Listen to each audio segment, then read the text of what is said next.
Well, hey, Queen. Hello, Sydney. How are you? I'm good. How are you?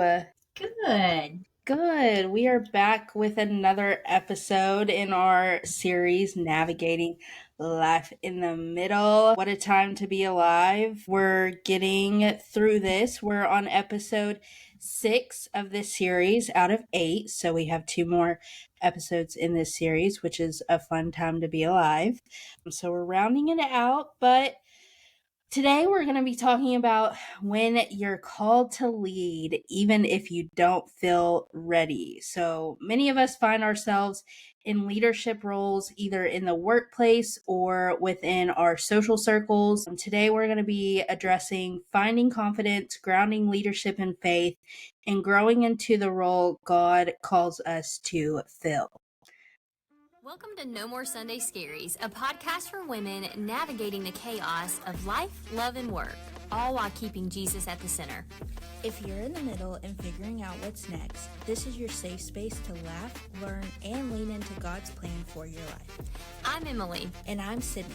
Together, we're here to unpack those difficult questions, tackle the what am I doing with my life moments, and remind you that you're never alone in this journey.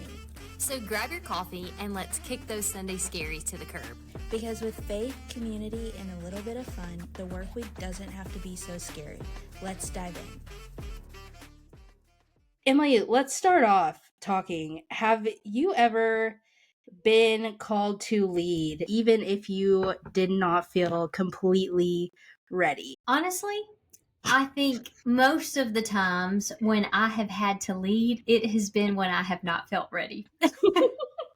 I know a word that we have used a lot has been imposter syndrome, and I think that kind of sums up that statement. I don't know. I don't really feel like when I was starting out in college, I had heard that word, but as I have continued on, I felt like I have heard that a lot.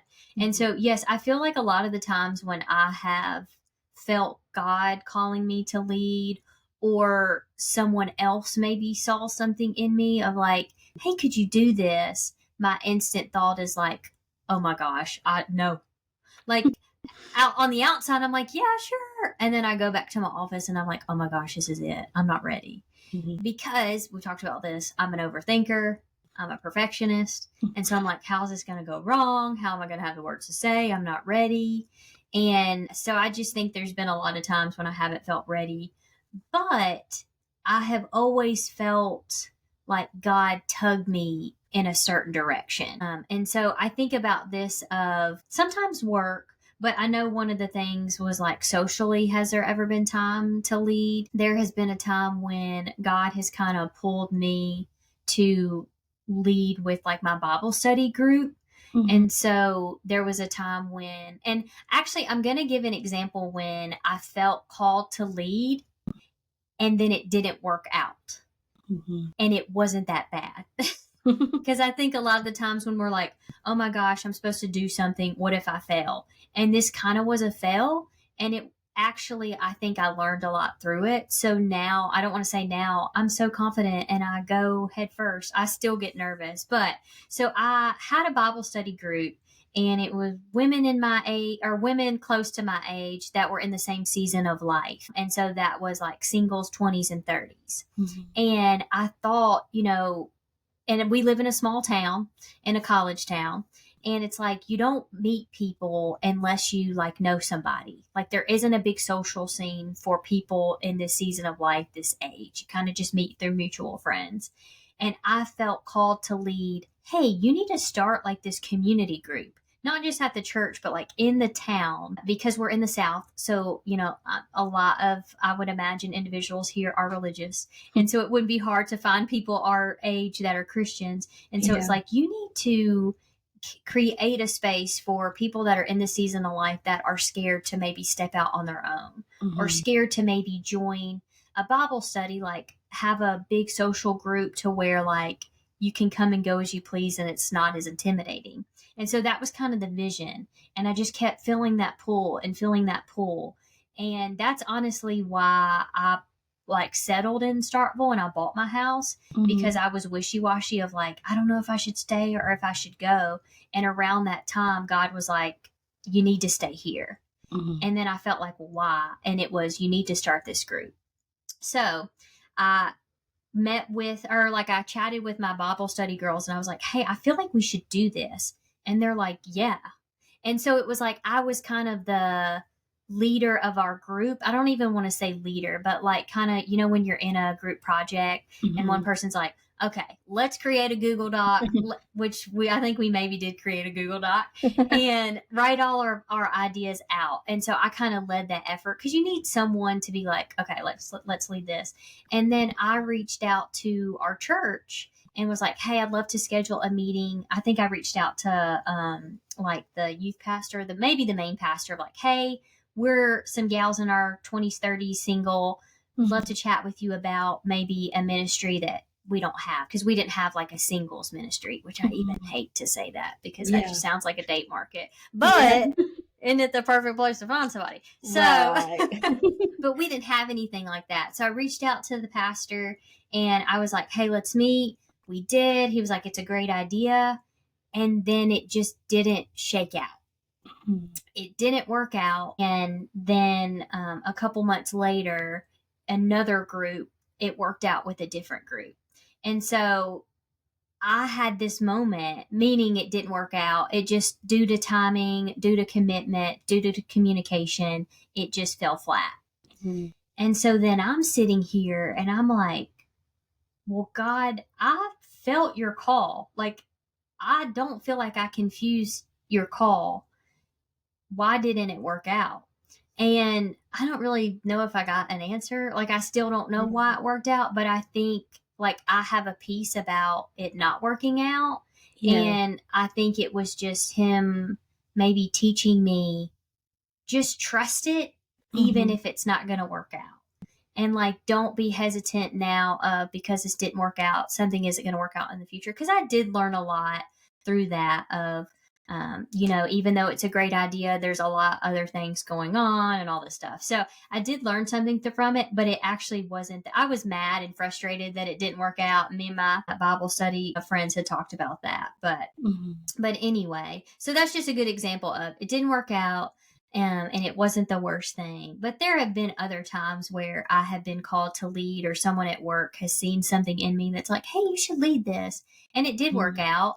And then you get done presenting or you get done leading and you're like, oh, that wasn't that bad. Yeah. And then you get more confidence of like, I could do this again. Yeah. And then you do it again and you get a little less nervous. And then you're like, that wasn't that bad. And that's where you gain that confidence. Like, you have to do it through practice. Like those people who are really great at public speaking didn't just start yesterday. Yeah. Like, they had to fumble, or anything that you're doing, like, you have to have practice. And so I think I just wanted to provide that example of when it doesn't work out. But imposter syndrome is something that I think we all feel, especially when we're new in roles or we don't have that confidence there. But it is nice to be surrounded by people who see things in you and say that. And so I hope that I can also be that to other people. Right. For you, Sydney, has there been a time when you've been called to lead even if you weren't ready?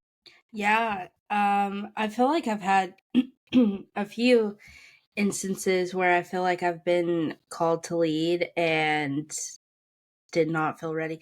My first one was when I was president of my sorority in my undergrad of college. That one was a little, I honestly I had always had this love for my chapter and really wanted to serve the girls in my chapter, as well as be a part of the Pan Love and make sure that we were making a good connection with IFC and all of that, as well as the multicultural Greek organizations. And so for me, it was a little daunting at first because I didn't think I had what it took.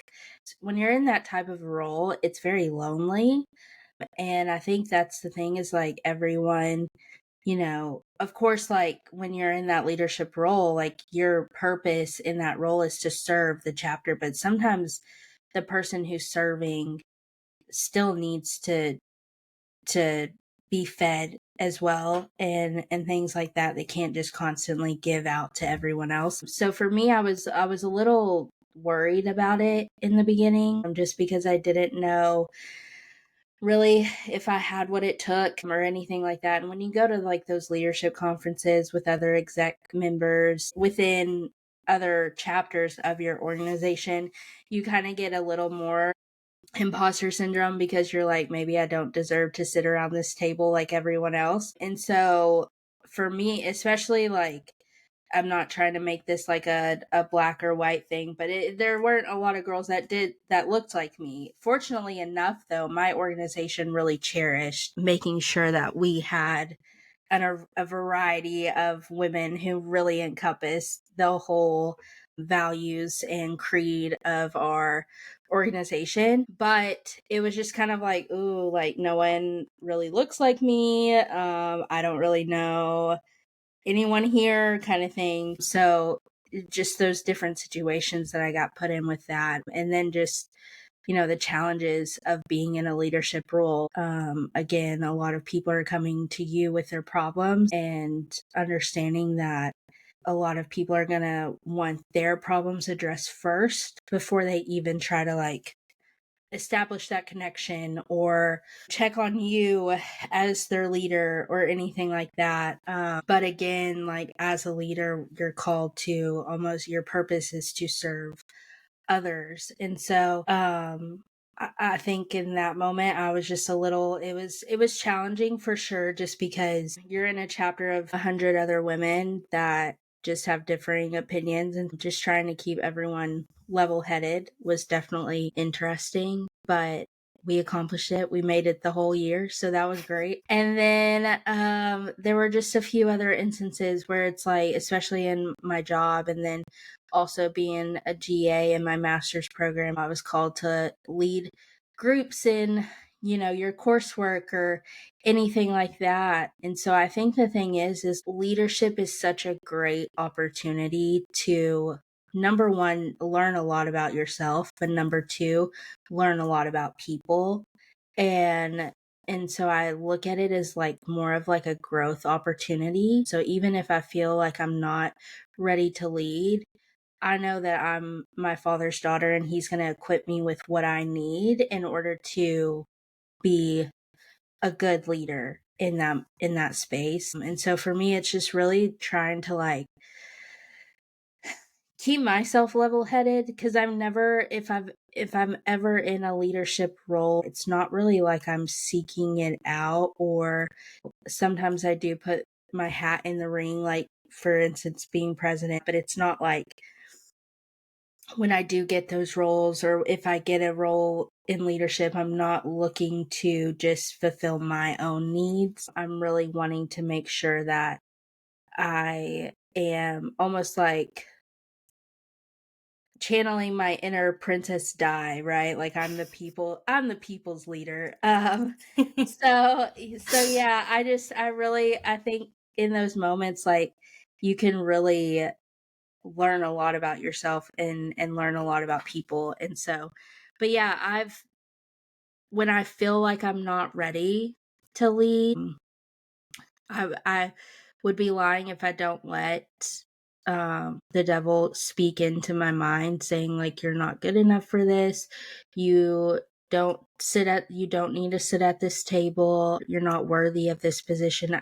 I think I would be lying if I didn't listen to those voices, because it is such the pressure that sometimes being put in those leadership roles can really make a person stumble if they allow those voices to be louder than the Lord's voices. And so I think it's just like really trying to stay focused when you're in that leadership role of like, yes, I'm here to do a job, but it's also like I gotta make sure that I'm putting him at the forefront of this position, because if not, it can definitely fall through. Or you do feel like you're an imposter, or you don't lead the whatever you're leading well. And so I think there's those times where you just really have to make sure that you keep grounded and keep focused and really lean on the Lord in those moments, because he's placing you there for a reason, to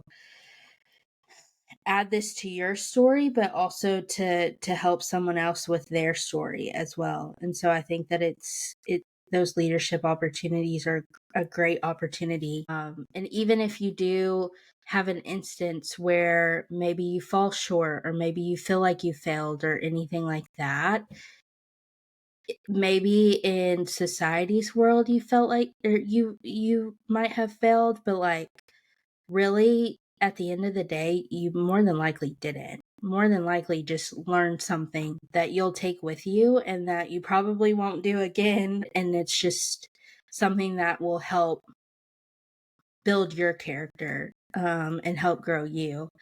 And so at the end of the day, it's really not a loss. You know, if there's ever a moment where you do feel like you have fallen short, it's a learning opportunity and you just gain something in that moment, whatever that may be. There are going to be times where you don't feel like you are called to or you're in that position to, or you feel worthy to be in that position even if you don't feel ready. I think that also comes with being a believer and being a follower of Jesus Christ. Like, we know that we're going to be in uncomfortable situations where we're going to be forced out of our comfort zone, because who would our Father be if he's not challenging us constantly? Because that's the last thing he wants us to be, is stagnant and not growing or not developing and not evolving. When you don't feel ready, still take the leap, because you're going to learn something and you're going to grow closer to him in the end, as long as you put him at the forefront. And then you'll definitely gain a lot more skills with that opportunity that you've been presented. Yeah, because it's like he doesn't give you something that you can't handle, Yeah.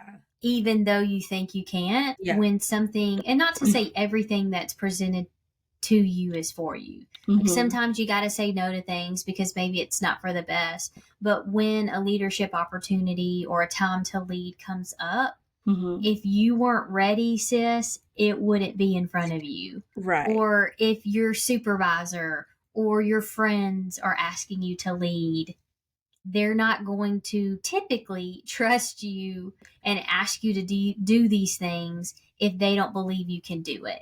Right. Now it's up to us to figure out how we're going to do it. But I think that's something that I don't always tell myself, Mhm. because I'm like, oh my gosh. But I'm like, well, wait a minute. When I have asked people to lead something, it's because I see something in them. You know, Mhm. if I've ever had someone that I have supervised or been a friend with or something, and I'm Mhm. like, ooh, I don't even know if they could put a, report together.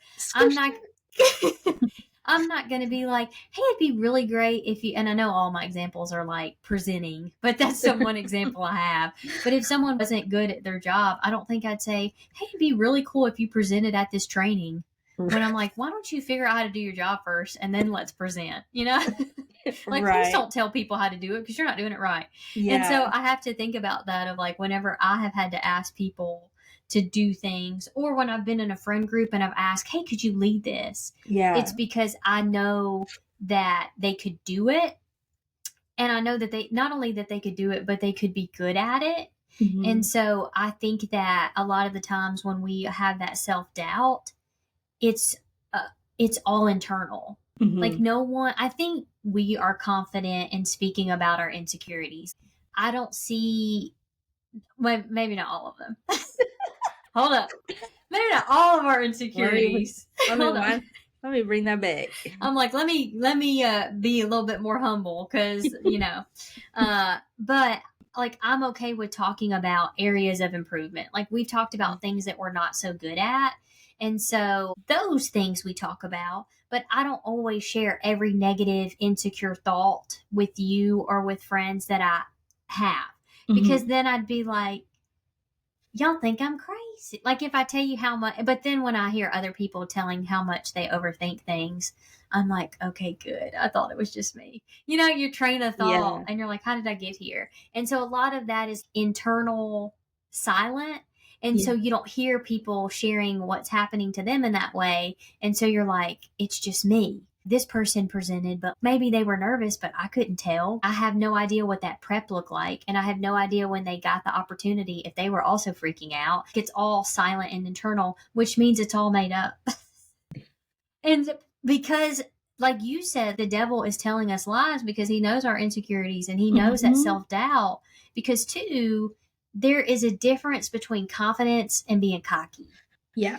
And so I think sometimes when you do feel confident in something, you don't want to say, oh, yeah, I would knock that out of the park. I'd be so good at that. Yeah. Because one, well, we don't talk like that, hopefully. Right. But sometimes there's a little bit of guilt associated with being confident, but I think it's like being arrogant and being cocky is where the line is. Yeah. And so like you have to have some humility, but it's also okay to be confident in your skills. And again, that takes practice. I just like the thought of like, he wouldn't give it to you if you're not ready. But then also I think about the times when I have led, and I think a lot about supervision. A lot of my supervision practices have been taking pieces of what I have seen in other leaders. I didn't like sit down one day and I was like, this is the type of supervisor I'm going to be. I had a good supervisor who did this thing, or I had a mediocre supervisor who did this one thing really great. So let me pick that. Yeah. And then I had this supervisor who maybe wasn't great. So I'm going to make sure not to do that. Or they were mediocre and they did this one thing that was bad. And so thinking about like when you feel like you're not ready, think about those people who you listen to, whether it be on social media or pastors that you listen to or influencers or anything like that. What do you like about them? Is it most of the time because they're humble? I enjoy when I have had supervisors who take ownership of, I don't know the answer, but let me figure that out. Right. I don't know. What do you think? Being in a leadership position doesn't mean you always know the answer or you always know the right answer or you always know what to do. We're humans and we're figuring it out. Yeah. But a bad supervisor doesn't know what they're doing and isn't interested in figuring out what the problem is. I think just thinking about that of what are traits that you see in people that lead and how can you make that fit towards your personality and your approach. I am a little bit more uptight. And so like if I had a super laissez-faire supervisor, I would be really awkward. Hey y'all, it's whatever. Come on in. I got an open door policy. I mean, I do have an open door policy, but just it would be different. Or like if you're super laid back and you're trying to be an authoritarian leader, that's going to feel weird. What are things that you've seen, what fits with your personality, and then be confident, but know that being nervous isn't always a bad thing. It just means that and I'm going to spin this, which I need to spin it and tell myself, like nervousness means that you're passionate about it or excited about it. Because if you didn't care about your work and you didn't care about whatever you're presenting on or not just presenting, but if you're like leading a Bible study, if you're maybe nervous about it, maybe it's because you want to make sure that your friends are getting a good word and you want to learn more about the word. And so thinking about nervousness means that you're excited and that you're passionate about it and not that you're incompetent. Yeah. And so there have been so many times when I dissect what I've done. I mean, we've talked about it before. Like I've just started to look over like our audios of the podcast. And I'm like, oh my gosh, I have so many filler words. I ramble. I don't finish a thought. But like when I listen to other people, I'm not nitpicking what they say, but we're our worst critic. And so I think a lot of the times like being called to lead, even when you're not ready, is a you thing. Like it's something that we kind of make up. And there isn't like a one solution. It's like something you have to work on. And I just think it's even more so if you're a perfectionist and overthinker, but that's just God doesn't give us what we can't handle, even though we think we can. Yeah. I think the more that you're in those types of situations, the better, the more confident you get, for sure. Just because like even today, last minute, my supervisor was double booked for meetings. And so we had a meeting scheduled where we're closing a hall at our university. And so we had a meeting scheduled because we're trying to do like a big celebration. We had a planning meeting for that today. Well, because she had another obligation to go to, she was like, you got to take this over. And of course I'm like, bruh. Because number one, I didn't have time to prepare, and number two, I didn't have time to like make an agenda or anything like that, so I'm not fumbling over my words. So anyway, it turned out well. Just because I was like, at this point, like, you just have to like do it, and the Lord will go with me and he'll give me the words that I need to say and all the things. So the meeting ended up turning out well, but in the beginning, like, you just kind of get in this like deer in the headlights mode, and you're like, what do I do? And like panic almost sets in internally. And so it's just kind of like, take a breather, calm down. It's not the end of the world. You're still breathing at the end of the day. It'll be great and everything will turn out well. So I feel like I've always like been that way. Like what we're talking about is just like panic sets in and you're just kind of like, oh, I don't want to, speak tomorrow, or oh, I don't want to like teach my class tomorrow, or, all this stuff because my students probably think that I'm lame, and the people that I'm going to be, they just know so much more than me, or like anything like that. So it's just like this constant like tug of war with worldly thoughts. And that's what it's like. You have to cut those worldly thoughts out. And that's so easy to say, but it is hard to just put those voices out of your head and just kind of like go about your day, because they just want to like show up in your head and just be like, hey girl, you actually can't do this, but like you really can. So yeah, if I could like learn how to really like hone in on shutting those worldly voices out, my life would be amazing. Well, I feel like thoughts are the worst. Well, that sounds bad. Down with thoughts. No, well, obviously we have to have thoughts. But it's hard because like external actions, there's so much more leading to that. Yeah. Where thought, meaning, I'll just use this example. I'm not drinking, but like if you're drinking alcohol, like you gotta go buy the alcohol. You gotta make the decision like, okay, I gotta buy the alcohol. Now I gotta drink it. I know that's not a lot of action, but let's say you're at a party and you're like, should I, shouldn't I? Okay, I'm gonna drink it. Where like thought, I could be reading the Bible, boom. Yeah. I could be, working, listening to classical worship music, boom. Like you are the filter. Yeah. And so it's much harder to like, like with external things, it can be like, oh, I don't do that. I don't do that. But thoughts are tough because you can't always like control it. The devil's like, I'm going to throw this at you. Yes. And two, if you don't maybe struggle with as much external sin, I guess you could say, it's like, he's like, I can't get you out here. Yeah. But I can get you in here. And so I think one time I did this and it worked out great. So this would have been when I was in in college, but in grad school. And I don't do it as much now, but I tend to like fantasize a lot, not in like a bad way, but just like playing out a scene. If I like somebody, I'm imagining our meet cute and then how we would date and then writing a rom-com in my head. Yeah. Or if I had a presentation, I wasn't necessarily rehearsing my presentation, but I was like acting out then how my conversations would go after. It was just living in a fantasy world, like playing things out, not strategically, but just like, oh, this is how it could go. And I just would do that all the time. Yeah. And I just had a moment where I'm like, wait, what's real and what's not? Like, If I Yeah. want to do these things, I need to act on it.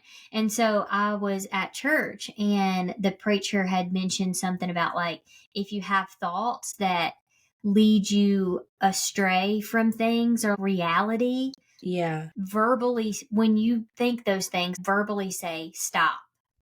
And Yeah. so I'm like, okay. And so I remember in my GA residence hall apartment, I'm Mhm. cleaning and I'm fantasizing, okay, we'd meet here and then I verbally was like, stop.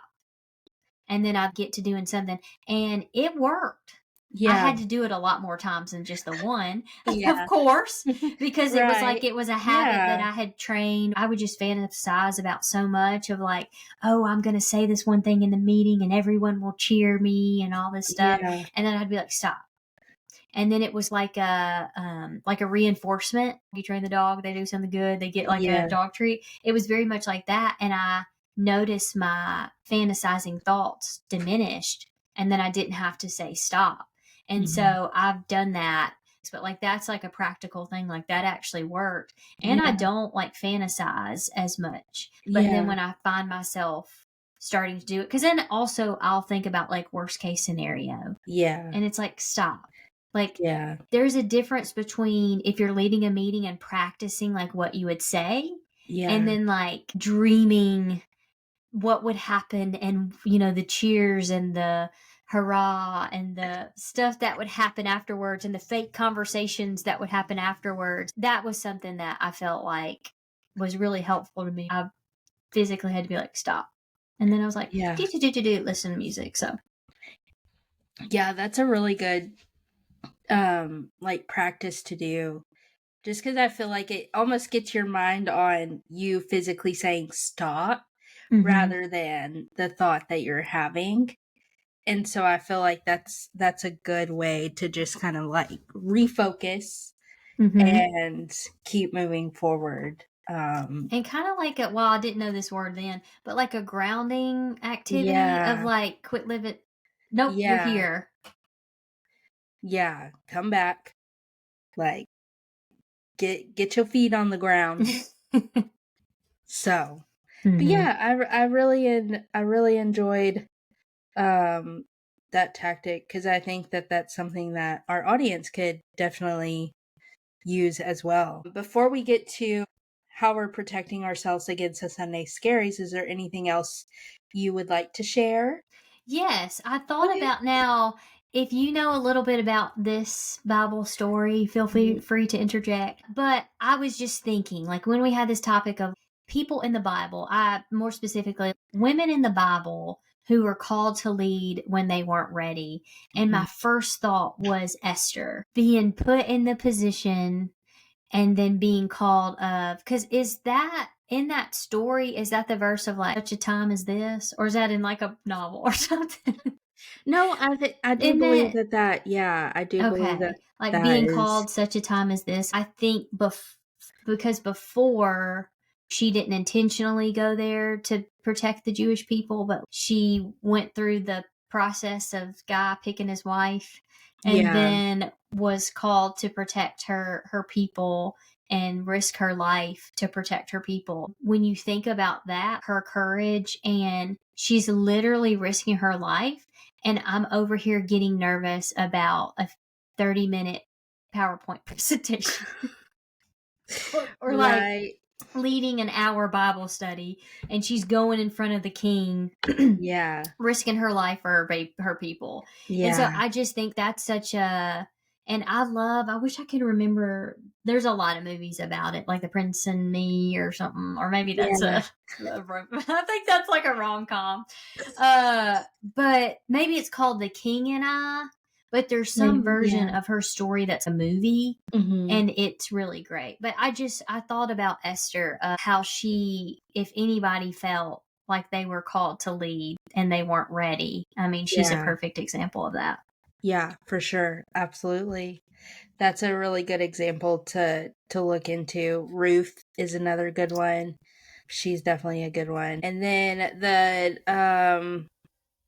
JL. yes, yes. JL is another really good one to read about too. A really good example when you're called to lead and you don't feel ready. Like, And that was one I hadn't really heard. So maybe a couple podcasts ago, you mentioned a sermon that you had heard referencing that. And I don't think I had ever heard that story, but the way that he put it, what was that?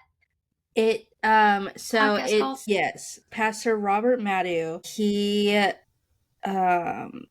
a sermon that was called, it took a woman to lead, or To win. To win. Mm-hmm. It took a woman to win. And that podcast episode is on Spotify, or I'm sure it's probably on Apple Podcasts as well. But that's the title of it, and maybe we can link it in the description or something like that for those who want to go back and listen to it. But it was so good. It was really good. And if you haven't read that story, definitely go read it. He talks about it in depth and things like that of it. I think he's speaking at like the women's conference at his church, and so of course he's got to like bring the women into this. But yeah, it's definitely it's a really good sermon, and I think that's another good example of being called to lead when you do not feel ready. So.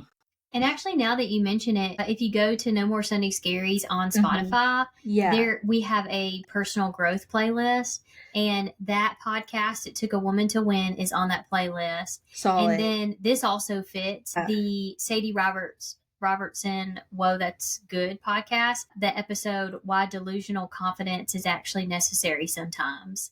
Because she talks about like sometimes you've got to just have the confidence, and it's with Shawn Johnson and her husband, the Olympic gold medalist. Yeah, and those are the two that are on that. So if you go to No More Sunday Scaries on Spotify, we've got a personal growth playlist, and honestly, that It Took a Woman to Win, because he's hilarious. He's so funny. If you haven't listened to Pastor Robert Madu, I remember the first time I ever heard him speak. I went to church that's pretty well known in Texas, and so I went to a church there. Their young adults was like massive, because they had different. Where was campuses. This? So at Gateway. young adults. Yeah, and they have different campuses all across like central North Texas. They have Dallas campus, Fort Worth. The campus I went to was the main campus in Southlake. But that was the first sermon.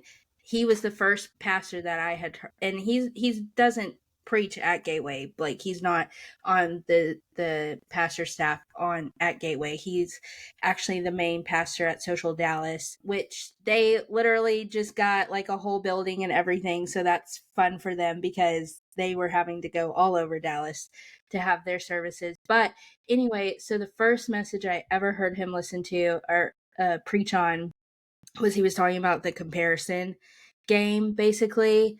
And, how we shouldn't feel like we have to compare ourselves to others, because if anything, like, we're the people that, like, being followers of Christ, people are wanting to compare themselves to us, because we got it. We got the light of Jesus in us and things like that. They want what we have, which is good. Take what you want. Because it's here to share. Yeah, for sure. But he kind of used this analogy of like how we're, the Mona Lisa, like we have this red rope around us and we are a child of God. We were created in his image and nobody can put a hand on us, all this stuff. So it was just he's a great pastor. If you haven't listened to anything by Pastor Robert Madu, you need right now to go listen to him on Spotify or anything, because he's so good. 10 out of 10 recommend. Everything you say, like, even if you're not one of those who talks back to the pastor, I find myself, I never was one of those, just because I was raised in Southern Baptist. Okay. Amen. And you sit in that pew and you mind your business. Okay. And so my dad grew up in the Black church, so they're used to, talking back to the pastor and, being engaged in the service and things like that. And so for me, I never was like that, but like when I would go to my grandmother's church or anything like that, I mean, they were putting the hand on the forehead and everybody's falling back and all the things. And so for me, I was just like always like, like very, but when he preaches, I'm like, yeah, say Come it on again. now. Come on. Like, so yeah, you definitely, I feel like if you're not one of those that talks back to the pastor, like you definitely want to talk back to him because he's so good. So, but yeah, so that was a really good episode. I really hope that we were able to at least help one of you guys out there who might be in a position where they're being called to lead and not quite ready to lead yet. But here you are. Again, like Emily said, the Lord's not going to give you anything that you cannot handle. So you got this. Keep pushing forward. So before we sign off, Miss Amelia, how are you protecting yourself against those Sunday scaries? Oh yeah, I'm excited about this one. So this week, my friends and I did a late Galentine's Day night, and I hosted it at my house. Yeah. And so I had been planning. We had it like last night, and so this Sunday I had been planning of like, okay, I want to do some fun mocktails. I want to do a fun dessert. Like I want to build up my repertoire, I guess, of like desserts and sides. So when I'm going to places, it's not the first time I'm trying them out. And so I made like these red velvet cake cookies and these little heart pastries, and the mocktails were like raspberry sherbet lemonade. They were great. And that's, everybody said that. Not just me. Everybody said that. But it was just fun to host. And so I was like taking pictures because I'm like, I want to share this stuff on Pinterest. So go to No More Sunday Scares on Pinterest and you can see all this. But it was just fun to like have like pink and reds and all of that, and just like what I put on my favorite podcast, and I felt like a little homemaker. Yeah. I was like doing because I made pastries and they were like heart shaped. And it was like I was doing a little drizzle. I'm like, oh, I could get used to it. And I was making like cookies, and I was making a little cheese and like jelly thing. I'm like, I could do this full time. This is pretty nice. So it was just a lot of fun to like host and plan things. And so that definitely like washed out my Sunday scaries because I planned all of that. And then I was excited for the week because we actually like were able to do it. So, and it was a lot of fun. Fun. What about you? Yeah, so I have been conquering. So this is like week 3 that I've talked about this, but I've been conquering decluttering my house. So I feel like this is like a Sydney Chronicles of decluttering her house, but I'm starting to like actually declutter and it feels so nice. And then Dakota has kind of shared his hobby with me. So when he was younger, he was very into Legos. I was not a big Lego girly. I was more so like I want to go outside and play. Like I don't want to build things that takes too much brain effort. And so he has now shared his love of Legos with me. And so he has a Star Wars collection at home at his parents' house. And so I was like, oh, like maybe we can build a Lego set together. And he got me there's like an orchid Lego set or whatever. And so we built that, and so now it's in my office, and it's a plant I can't kill, so love that. And it's just a fun memory to have. And then he built like a spaceship or whatever from Star Wars, and which I don't really know anything about Star Wars. So yeah, I've seen the older ones, which are like the first ones technically, or the last ones, but But yeah, so other than that, that's been what we've been doing. And they're actually really fun. I feel like Legos when you're older is a lot different than Legos when you were younger. Because now I'm like, wait, this is actually really fun and like relaxing and almost like you're putting together like a 3D puzzle. And so, yeah, it was really, really fun to do. So, and we also did this puzzle a while ago. And so we That's framed cute. it because it was kind of like our first puzzle that we did together. I know, Mm-hmm. cheesy. But yeah. I thought that Yeah. was a picture. Yeah, no, it's a puzzle. 1,000 pieces, girl. Oof. Yeah, child. And those books, like, there's multiple of each of those books, so that was a Confusing, challenge. I bet. Yeah, Yeah. for sure. Get that Yeah. magnifying glass out. No, literally. Yeah. Little readers. Now, Right. what piece is this, Dan? Yeah. It's the red one. So yeah, that's been a fun time. We've really been enjoying that for sure. It's definitely an expensive hobby. Legos are not cheap, so don't recommend all the time. But yeah, In moderation. yeah, for sure. For sure. But yeah, that's what I've been up to. Well, great convo today. Again, we hope we just helped at least one person out there. That was episode 6 in our Navigating Life in the Middle series. And we will meet you back next Sunday to do episode 7. Woohoo. So we'll see you next Sunday. Bye. Bye.